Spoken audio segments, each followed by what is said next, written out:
Couple of questions for you. One, do you have any jars of loose change around the house? And two, if you do, have you ever taken those to coin counting machines at, say, a grocery store or a bank?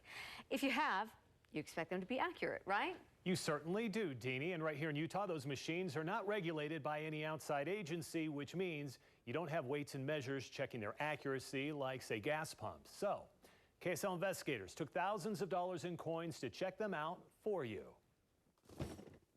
If there is one thing the KSL Investigators are pretty good at, What's half of 75? Get your calculator out again. 72? man, it's got to be basic math. You know, counting stuff like 1, 2, 3. 4, 5, 6, 7, 8, 5, 6, 7, 14, 16, 18. And when it comes to counting coins, 10, 15, 20. Oh, those nickels are heavy. we're as good as gold. From quarters and dimes You need 9 more rolls.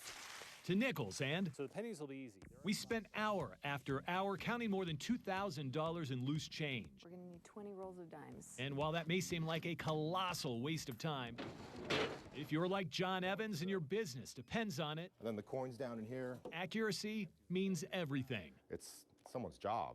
It's our livelihood. Choice Vending Supply has machines up and down the Wasatch Front. Chips, candy, soda, you name it. And what many consider to be spare change has become his paycheck. A paycheck determined by the accuracy of a machine.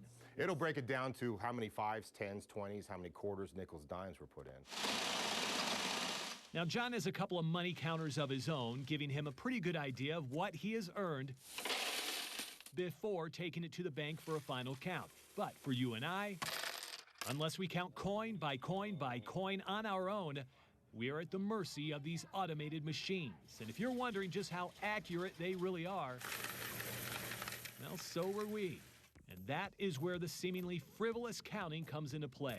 $2,400 straight up rolled and straight from the bank. KSL Investigators carefully counting the loose change, filling 8 bags, each with $300 in coins. All right, so it took us all day to load up these bags with coins. That was day 1. Day 2, we're going to cart these things off and get them counted at the machines. Chosen at random, we hit grocery stores and credit unions all across the valley. Machine after machine, we dumped our coins and watched as they were counted. This America First Credit Union off by 30 cents, counting all of our change with the exception of 3 dimes. So we took our bag of money to another branch, this one shorting us a quarter, but tacking on a couple of extra pennies. What, off 23 cents? We also hit a couple of Mountain America credit unions. Now, they don't let you dump the coins yourself, so we handed our bags to the tellers, one of them coming back 76 cents light, and the other apparently trying to make up for it. All right, so Mountain America Credit Union, I actually made money on this one. $300 and 18 cents. This is where I'm going to start taking my change now. Not finished yet. We grabbed our bags and started pouring them into these Coinstar machines at local grocery stores. One of them off 10 cents, another off 9 cents, and one of them breaking down in the middle of counting. Management forced to unclog the guts of this machine. Now, a quick side note here, coin counters are designed to count coins, not bottle caps, your meds, springs, batteries, bullets, or lint-covered wads of hair. Now, in the end here, the machine gave us an extra penny, but shortchanged us a nickel and 2 dimes. Yeah, I want them to be accurate. That would be my take.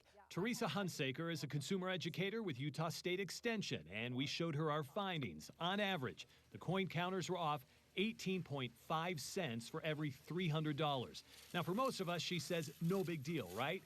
But when these machines are in banks and credit unions... And on the flip side of that, I have to be accurate. Why don't we expect them to be accurate? She raises a valid point. A point John has made for the past 25 years he's been in the vending business. Accuracy is his livelihood. And while a few miscounted coins here and there isn't going to put him out of business... Maybe $1, $2 will be misplaced. The reality is, it is such a minor loss when you compare it with the alternative. 1, 2, 3, 4, 5, 6, 7. All right, so one of the machines that we checked out was actually spot on. The America First Credit Union at about 18th South Pioneer Road counted $300 even. Now, a couple of things you should know here. There is often a fee that's attached to these coin counters. All those Coinstar machines, they take about 11% of what you put into it. Most credit unions count the coins as a free service to members, but if you're not a member, they will charge you a fee anywhere from $3 to 9%. So